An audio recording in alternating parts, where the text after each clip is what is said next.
Yo, what's going on, Gameweavers? A Merry Christmas to all of you. I hope Sandy gives you the ego you've always been after. Now, I'm Coach Cheese, and in this video, we are going to go through the top 10 builds of patch 10.25 that you have to know about. Now, as we all know, the best champions at the moment are determined by what's OP in the shop, so if you're not aware of these builds and item combinations, you are at a big disadvantage. Now, don't worry, guys, because this will all be addressed in just the next 10 minutes or so. Now, for our question of the video, we want to know what build you think has been the most busted this pre-season. If we rewind just a little bit, I think the 10.23 Sunfire Aegis on its own was broken enough. As a combination, I'd have to say Eclipse and the Collector before they got nerfed. What do you guys reckon? Let me know down below. You guys know the drill by now. It's not that I have to let you know about our amazing website, Gameleapcom. It's that I want to because it's that damn good. Mainly because I'm now on there making exclusive content, but hey, thousands of summoners have signed up, so get clicking at the end of this video to unleash your potential on the Rift. Links, as always, in the description and comment section. Alright guys, let's start with the 10th best build this patch, and that is Kraken Slayer, Runar's Hurricane, and Infinity Edge. Now this build is for all you ADCs out there, so if you play Kai'Sa, Ashe, and Aphelios, you can abuse this trio of items better than any other. Now what's great about this build is you will have the highest DPS in the game, so if any champion dares come near you, you can shred them to pieces.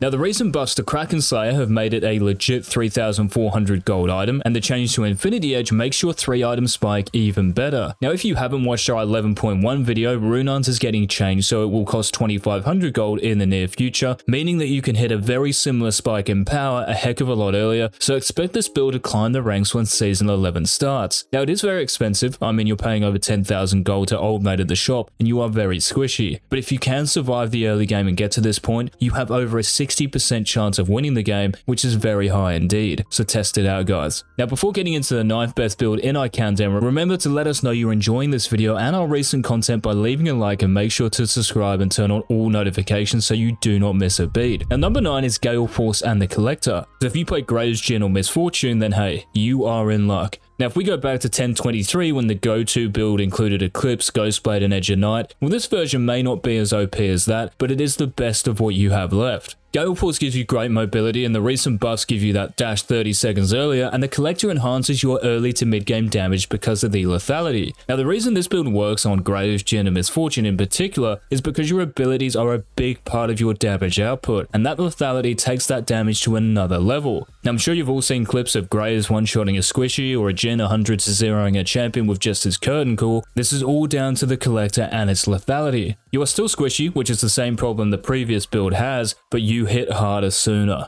Now guys, this is an exciting one, and honestly one of the most nutty builds going around at the moment, and number 8 is Immortal Shield Bow, Infinity Edge, and Bloodthirster. Now what champions can you imagine taking advantage of this? I'll give you a clue, they're half-brothers. That's it, it's the two Ys, Yasuo and Yone. They're back with a vengeance this patch, and this won't stop anytime soon, so listen up. Now Riot increased Yasuo and Yone's attack speed growth by 1% in 10.25, and why does this matter? Because it might not seem that substantial. Well, at level 18 you gain 20% extra attack speed because of this change, so you don't actually have to invest in that much attack speed anymore. In fact, Berserker's Greaves is all you need, and you can spend the rest of your gold on straight up damage and crit. And this is important, of course, because of your passive. So Shield Bow, IE, and then BT give you incredible lifesteal, damage, and 60% crit, which then triggers IE's passive, and it is almost impossible to 1v1 you. Now keep in mind the new Bloodthirster also gives crit as well. Yes, it's expensive, and if you get hit by one stun, one snare, one root, whatever form of CC it is, you are likely going to get one shot, but if not, you are the most dangerous champion on the map. Alright guys, moving on to number 7, and we have Night Harvester, Lich Bane, and Zhonya's Hourglass. Now this one is obviously for all you playing mages, and in particular those that can apply on hit like Akali, Katarina, and Gragas. Now for AP champions, this is the highest burst damage build out there and lets you snowball out of control because no one has the resistances to negate your damage. It's also cheaper than a lot of the other builds on this list, so you don't have to spend upwards of 10,000 gold to hit your power spike. Now one of the main reasons for this is the inclusion of Zhonya's, which only costs 2,500 gold but offers so much, especially its active, which allows you to dive onto the enemy backline and stall long enough for your cooldowns to come back up to go again. Now Night Harvester has been nerfed since its inception and isn't a great mythic at the moment, and Lich Bane has also been on the chopping block, but there is still plenty of damage and burst in there to give you a good 60% win rate. Coming in at number 6, Gameweavers, we have Gore Drinker and Black Cleaver. Now to be honest, you could pair Gore Drinker with a Death Cap and it could be on this list, but with a black cleaver, it really takes it over the top. Now, Gore Drinker gives you incredible lifesteal. Now, I'm sure we've all seen the footage of champions like Aatrox and Olaf who can abuse Gore Drinker and, they suddenly restore max HP off its active, so that's one huge positive for bruisers. But what makes it great, especially with cleaver, is the ability haste you get. So 20 from Gore and 25 from cleaver, that's 45 overall, which is the same as 31% cooldown reduction. Now, this combination is that broken, I mean it has close to a 65% win rate in high elo, and that should be enough to persuade you to use it, that even an assassin like Talon is using this instead of lethality. It's not that lethality is bad, it's just that Gore Drinker and cleaver is beyond busted. Now, both of these items cost 6,600 gold, which is pretty hefty, but it is more than worth it for what you get out of it. And this could well be higher on our list, I'm not gonna lie. Okay guys, we're now into the top 5 builds at 1025. Are you ready? Now, the 5th best build includes Duskblade, Ghostblade, Edge Unite, the build that makes ADC shiver. Now, these 3 items give you the best burst damage on the Rift, hands down. There is no other build that can challenge your nuke potential. Now, Duskblade has been around for several seasons now, and we know the damage it can dish out, but Riot added invisibility to it. Let me know in the comments how much you've enjoyed that the last few patches. So champions like Kha'Zix, Zed, even Pyke can thrive even more than they already were. And this is what makes it infuriating to play against in any elo. Now, if you ever get a lead in the first 10 minutes and are building these 3 items, the game will end very quickly, that's for sure.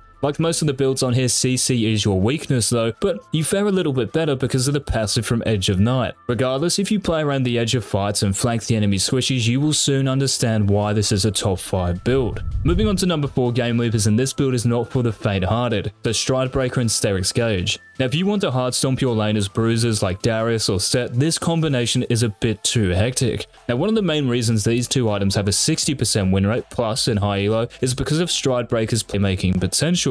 With its active, which lunges you in the target direction, you can gap close to enemies that are too far away and combine this with your CC like Darius's Apprehend and Set's Facebreaker. Now, Gauge gives you all the tankiness you will ever need in teamfights while still giving you a lot of power in the split push because of its 2 passives. Now, the only real downside to this build is that it gets outclassed by another bruiser setup that is unbeatable, and we'll get into that soon. Still no shame, however, in building it, and you will still dominate. Look at that, guys, we're now at the top 3, and the 3rd best build at 1025 is Locket of the Iron Solari, Zeke's Convergence, and Knight's Vow. A real support build, this one. Now, if you like playing those heavy CC supports like Leona, Thresh, and Nautilus, then these 3 items are a must buy every single game. The first reason is that in 1025, Riot reduced the cost of Locket of the Iron Solari to 2,500 gold, meaning you hit your mythic spike earlier. The second reason is that Riot also buffs Zeke's, so your teammates deal more damage to CC champions and for longer. And Knight's Vow got changed at the start of the preseason in 1023, so your partner in crime takes less damage from the enemy team, making this build the ultimate support setup. Your ADC is going to love you for it. Now, just be sure not to build Knight's Vow early on because it no longer provides health and armor. So those of you who have played enough League in the preseason, you would have realized that spellcasting supports and even some mages are taking advantage of one item in particular, Imperial Mandate. Now, on its own, this item is extremely cost efficient and just broken, to be honest. But what really enhances its power is when you combine it with Ardent Censer and Staff of Flowing Water. So Mandate got buffed in 1025, so it's 200 gold cheaper and your allies' damage is now higher, and this is insane for champions like Nami who can proc this effect off her E, and Bard who can proc the extra damage off his meeps.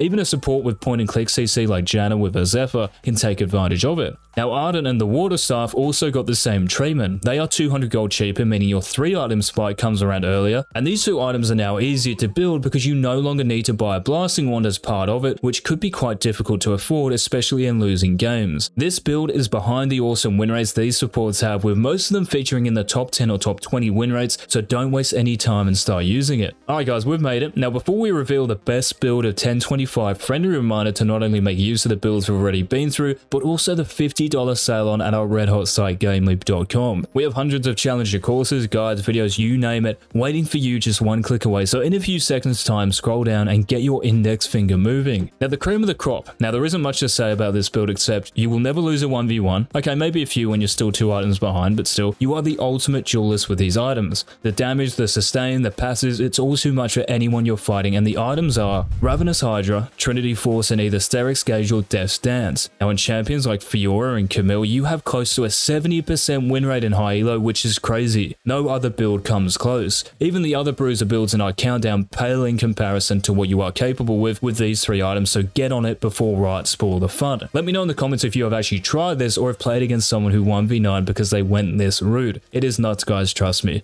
As always, gang, thanks so much for watching. This has been Coach Cheeks. Have a great Christmas, and until next time, peace.